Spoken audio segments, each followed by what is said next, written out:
TCHS Outdoor Channel. As you know, today is the first day of spring, and that means we have some specials for you. First up, with a preview of what you can expect in lakes this year is Professional Fisherman Gil Spillway. Thanks, Bill. Gil Spillway here, practicing for my Minnow National Tournament, and here to give you some ins and outs of fishing. When you're picking the perfect fishing lure, you want to pick a hook with the right parabolic shape. Here's how anybody can pick the perfect hook. When choosing the perfect hook, you need to find one with the right parabolic curve. To know the right parabolic curve, you have to take it on a graph to an equation. First, you got to find the P. P is the distance between this point and this point, and it should be the same as this point to this point. Here it's 3. The vertex is HK, found here, so 1, -3. Our focus is basically the vertex plus P, which is here, so 1, 0. And our directrix is a line y equals k minus p. -3 minus 3 is -6. So we plug all these into this equation here, and we get x minus 1 squared equals 4 times 3 times y minus -3, which is plus +3. And there is the equation for the perfect fishing hook. There you go. Now anybody can do it. Good luck, everybody. Thanks, Bill. Back to you. Thanks, guys. Now we have a story on a man tracking the majestic hyperbolic antelope. We are going all the way to Alaska to see Vince Vincent do what he does best. Thanks, Bill. Vince Vincent here. It's the greatest day of my life. I finally tracked that hyperbolic antelope. One of the rarest animals on the face of the earth. It's so hard to track, well, because it's so light on its feet. But over there, I got a track on the soft mud. Let's go take a look, shall we?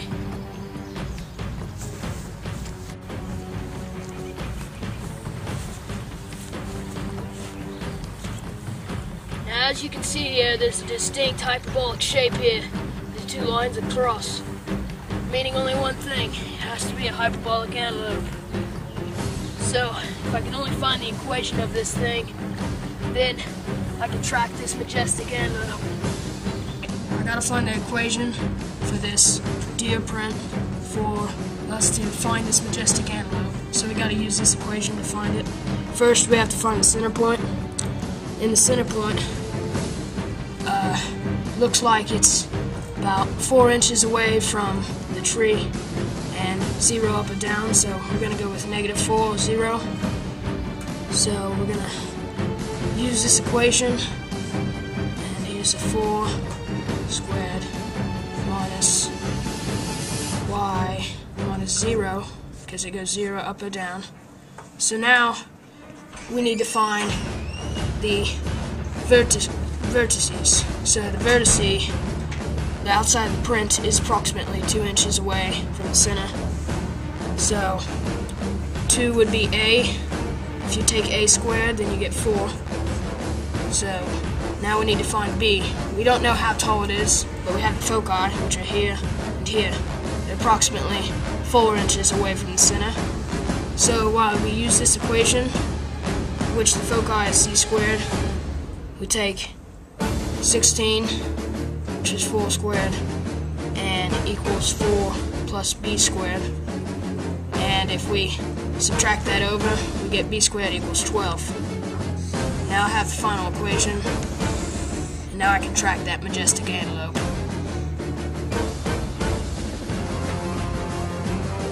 Now that we got the equation for this print, I'm gonna go find me a hyperbolic antelope. Back to you, Bill. Next up, straight out of Compton, Australia, Nigel and Bruce Scaletooth are here to showcase their crocodile hunting abilities. Hi, I'm Bruce. And I'm Nigel. We're here in the suburban areas of Compton, Australia, hunting the local lagoons in search of alligators. In fact, Nigel, is that an alligator over there? I think it is. Let's go investigate, shall we? Okay.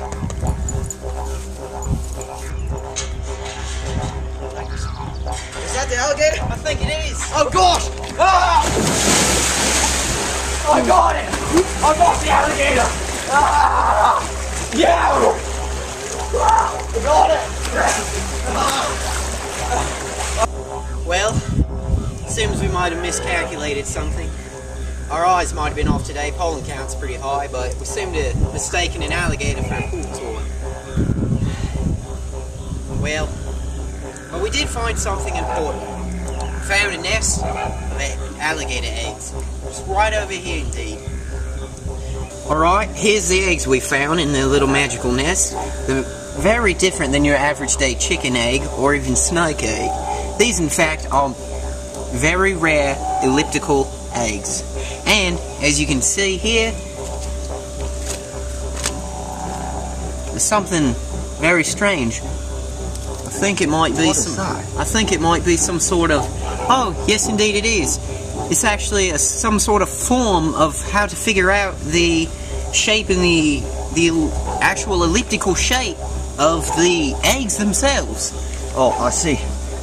Why don't we take that back to the studio? We can do some more research and see how these eggs got their shape. Yes, let's. Okay. Alright, so here's the equation we got from the mystery egg. Learning from the Aborigines as I did, I figured out that I could complete the square and find out what our egg will actually look like with its center, its focus, its eccentricity, and major and minor axis vertices. So from here, I have to get the like terms together and form a smaller, more easier to understand equation. So I bring out my 4 with my x's and I get x squared minus 2x with 4 on the outside plus y squared plus 4y equals 8. From there I have to complete my square.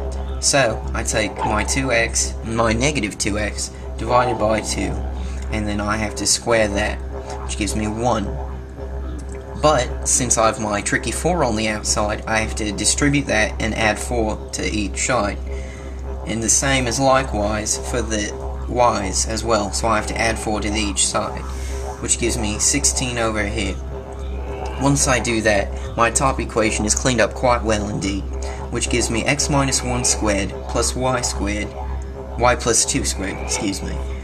But I still have that tricky 16 over here. So what I can do is divide by 16 on both sides. 4 reduces it to 4 over here. Since I have nothing over here, that stays 16. But since I have this equation right here now, which is equal to 1, I can now find my center, which is what makes the 0, my foci, which is my center, and b squared minus a squared equals c squared, which is my foci. And from that, I can get the square root of 12. So my foci are 1, negative 2, plus or minus square root of 12. And then for my major and minor vertices, excuse me, all I have to do is multiply 2a for my major and minor, and 2b for my major and minor. Once I get all that information down, I can plot my graph and it looks like that. And that's what our mystery egg should look like, with our centers, our foci, eccentricity, and our major and minor vertices. Given the information that Joe found for us, we can actually use a reverse process to find the standard form of the equation again. Now, as you heard earlier, Joe found the foci, vertices, and center of the ellipse. As you can see, the foci are 1 and negative 2 plus or minus 12. Vertices are 1 and 2, and 1 negative 6, and center is 1 negative 2. Using the ellipse equation, which as you can see is right here, we are going to use this information to find the standard form. First, you have to use your center point. Plug in your center point, which are h and k, into the equation, as you can see here. Next, we shall use our vertices and our foci. We have calculated our foci to find that they are really 1 and plus or minus 5.4641. This means that the distance from the center of the ellipse to one of the foci is 3.4641, which stands for letter C, which we've plugged in here. To find letter A, you find the distance from the center of the ellipse to the vertice, which we have found here is 4. And then we're going to calculate b squared. So 3.4641 squared equals 12. 4 squared equals 16. And b squared equals 4. Therefore b equals 2. Now we can plug those into our equation to find our answer. As you can see, a squared ends up becoming 16 and b squared equals 4. This is a final answer. For the last story, Hunter Remingchester is here to show you how to be a great shot and secrets to airsoft success. Hey y'all, this is Hunter Remingchester here, professional airsoft player. And I'm here today because I want to show you how I can shoot. Now, earlier this afternoon, I got my high quality airsoft rifle out and I shot a cluster this big, yes this big, from 70 yards away. Now, you might be wondering, how in the world do you do something that good? Well, I'll show you. You see, these airsoft pellets, well, they're perfect. As you can see here, they have a perfectly round shape. Now, let's go back to the studio and talk about why these are perfect. We're going to use the distance formula, x minus h squared plus y minus k squared is equal to r squared. So then we're going to use 0.2 square root of 2 and square root of 8 to plug into the formula. So then 2 minus 1 squared plus square root of 8 minus 0 squared. And then you square root all that, so then this square root of 2 minus 1 squared is 1 squared. And then plus square root of 8 minus 0 squared is square root of 8. And then square root again. And then find out your answer. You have to square root everything here, so then 1 squared is just 1. And then when you square a square root number, it just cancels out. So then square root of 8 then just becomes 8. 1 plus 8 is equal to square root of 9. So you can add these two together and then still keep the square root of 9. So then your square root of 9 is 3. Your radius is 3, so then to find your equation to see if you pull a better shot or not, you plug in the points. You plug in your center point 1, 0, and your radius. And then you get x minus 1 squared plus y minus 0 squared is equal to 3 squared. Which then becomes x minus 1 squared plus y squared. And then it's equal to 9. Wow, that's skill. Thanks, Hunter.